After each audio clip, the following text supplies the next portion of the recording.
If you have your English language paper tomorrow, this is the only video you're going to need. Or if you're even covering English language and you want a summary video, I'm going to go through step by step. If you watch the end of this video, I'm going to give you the full breakdowns, timing, order of the question, literally everything you need.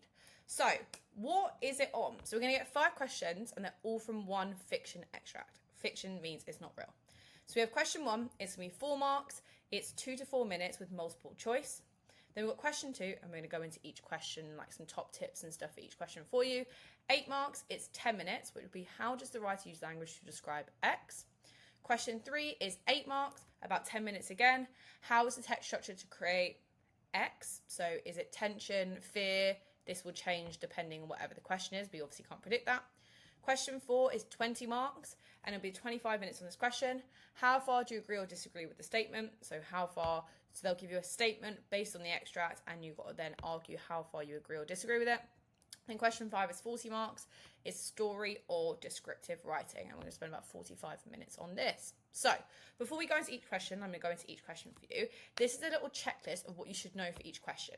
And if you know this for each question, you're absolutely sorted for English language tomorrow, like absolutely sorted.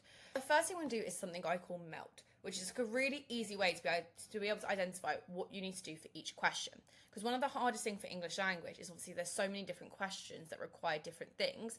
If you know this, it's almost like a summary. You know what the marks is, you can explain what the question is, you know what lines you're going to use, because again, there's different lines that you have to use in terms of the extract, like you can't just use the whole extract for every question.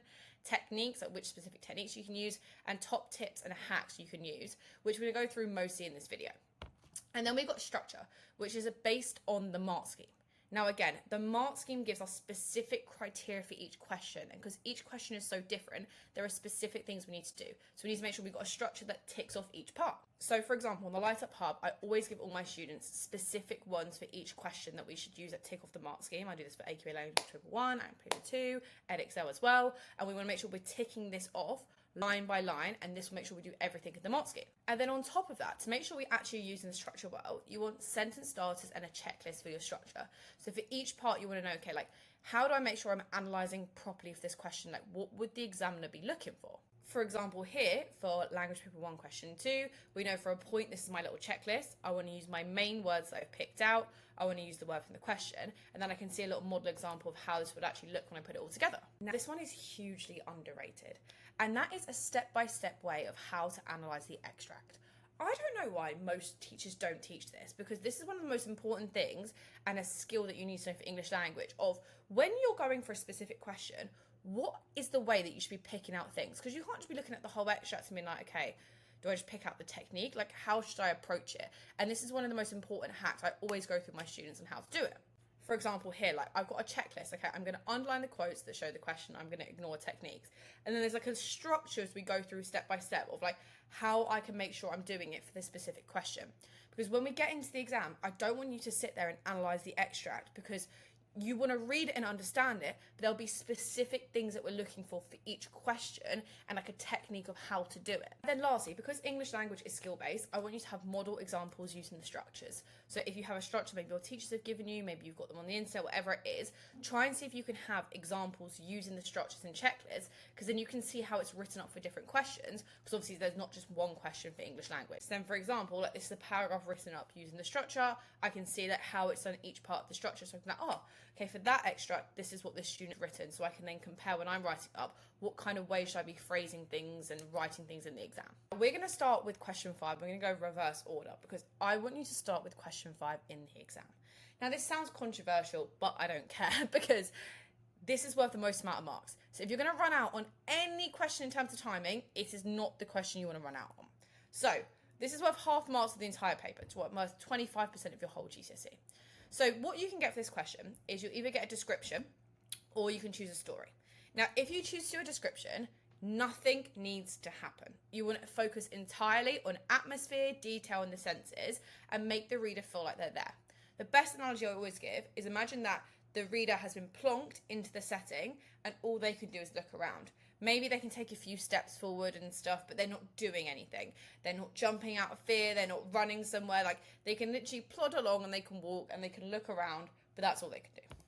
Now, if you're going for a story, you want to choose and make it very specific. Now, you're only going to be able to write the beginning of a story, so I want it to be very focused, and you're going to go more into detail about everything that's happening rather than having a crazy plot.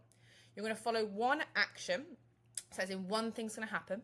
You're going to have one character and one setting, and you're going to keep it very simple and make it vivid, which means it's like detailed and alive. So then everything the character is doing feels alive, feels real, feels like the examiner's actually there. We don't want a complex plot. You're allowed one thing.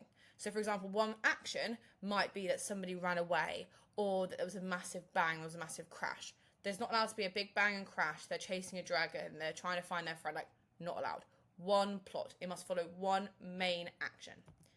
And then in terms of a hack for this, is you want to pre-write it. You want to pre-write out your creative writing, and you want to write a piece before the exam, and you're going to adapt the beginning and end to fit the question. The middle section stays the same each time. So what you're going to do is you're going to use a checklist from whether you got it from your teachers, the Light Up Public. Look at the model examples again of what I've just showed you, and you're going to pre-write it out and learn as much of it as possible for the exam. Now, you're only going to adapt the beginning and the end bit to the photo given, because it's actually proven in the mark scheme, and I've spoken to examiners, senior examiners, I've spoken to loads of examiners. You can still get full marks by barely referencing the photo. You need to have a little bit of a reference to the photos to show you haven't completely ignored it. But if you just kind of link it at the beginning and the end using a flashback, then that's absolutely perfect. Now, question 5, like my big hack of what you want to do, is show, don't tell. So you will never state the emotion, you want to make the reader feel it. So my hack for this is telling would be he was nervous, whereas showing would be his fingers found the hem of his sleeve and pulled at it over and over as the door at the end of the corridor swung open. So you can see I am not saying he was nervous, but by the actions and the things I'm seeing and my senses says it. So basically what you want to do is avoid explicitly saying it. So obviously saying anything like he was nervous, she was sad, you must describe it to me in the actions they're doing all through the senses. So the 3-step method that I want you to kind of practice before the exam tomorrow: write the literal sentence, i.e. he was nervous. Remove the obvious word entirely. Nervous, scared, angry, sad, he was nervous, he was unhappy, whatever the word is. And then replace it with either of these. One sight and one sound. So one version of what they could see, one thing of a sound. 2 sights, or 1 sight and 1 smell. So for example, 1 sight and 1 sound might be, instead of saying the road was quiet, I could say that a crisp packet was tumbling across, cracking, it was going on the road. That'd be a sound. And the sight would be that the shadows cast from the lamps down the street. I've not said the street was empty, but I've described it through a sound and a sight. So I want to avoid saying, oh, this street is empty, I'm describing it. Or 2 sights. I could talk about the street lights flickering, and then I could talk about how there was like the emptiness of the road and how there was no cars down it. So instead of me saying the road wasn't busy, I've described it. Even if you're doing a story, you still need to be doing description. It doesn't matter. That's why description can be easier, because at least you don't have to do a story in it, but then it means you've got more to write about if you want to do a story. It depends. So question 2 is 8 marks, so it's 10 minutes. And the question will be, how does the writer use language to describe X? So it might be like, how does the writer use language to describe the forest? How does the writer use language to describe the car? This question, it will give you the specific part of the extract it wants you to focus on. So you won't have to go in the extract source, it will actually be on the paper, so it's nice and easy. So the number one thing for this question that we want to do, this is my little top tip, is you want to make sure you know the effects of techniques. Because what most students get wrong for this question is they will be able to identify a language technique, i.e. a metaphor or a simile, but they don't talk about the effect of that technique. So then we call that something called technique spotting. Now, how you're going to avoid doing that is I would recommend pre-learning the effects of techniques that you can then use and adapt to whatever the meaning is in the exam. What I mean by that is if you know what a technique does, then all you've got to do is then link it to whatever the extract is about. So for example, if I knew alliteration, I know that alliteration, I'm going to pre-learn that alliteration is to emphasize something. So it draws attention to it, a word or an idea. So if I've pre-learned that effect, then let's say, for example, the alliteration was on, let's say, the soft silence. Let's say, for example, that's alliteration, the SS. So what that could do is that emphasizes how calming and peaceful the night was. That's what it could do. It could emphasize it. So do you see how I've used the alliteration, I've pre-learned the effect, and then I'm just going to link it to whatever the extract is about. Same thing I can do here with a simile. It intensifies a comparison, so it makes it seem stronger. Because a simile is saying something like or as something. So if I'm saying that, if I'm saying he's like a cheetah, it intensifies that comparison and shows how really rapid he is. So you can see that I'm pre-learning the effects of it. Personification, it creates a threatening or emotional atmosphere. And then you've got repetition, it mirrors a character's state of mind. And what you really want to do is you want to have a bank of techniques for both language and structure as well. Like, it's still really helpful for question 3, which is the structure question. And then you can just pre-learn the effects. So let's go on to this language technique sheet for an example, and I can show you some more that we've got here. So you can see we've got like allegory, alliteration, and then you can see the meaning and the effect of it. So you can be like, okay, what is the effect of that technique? And what is an example of how it's used in a sentence? And then you can pre-learn those and just have a bank of techniques that you have got ready to know the effect of. Then this is how you're going to kind of structure every point. So this is how you're going to put it all together. So you're going to put something like the technique. So we're going to put in our language technique. We're going to then put in our quote. We're then going to put one of our what words about like what does the effect of the technique actually do. Then we're going to put the effect in, and then we're going to say what it shows.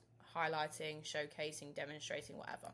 So for example, the simile on he was like the night, that's what the technique is the simile.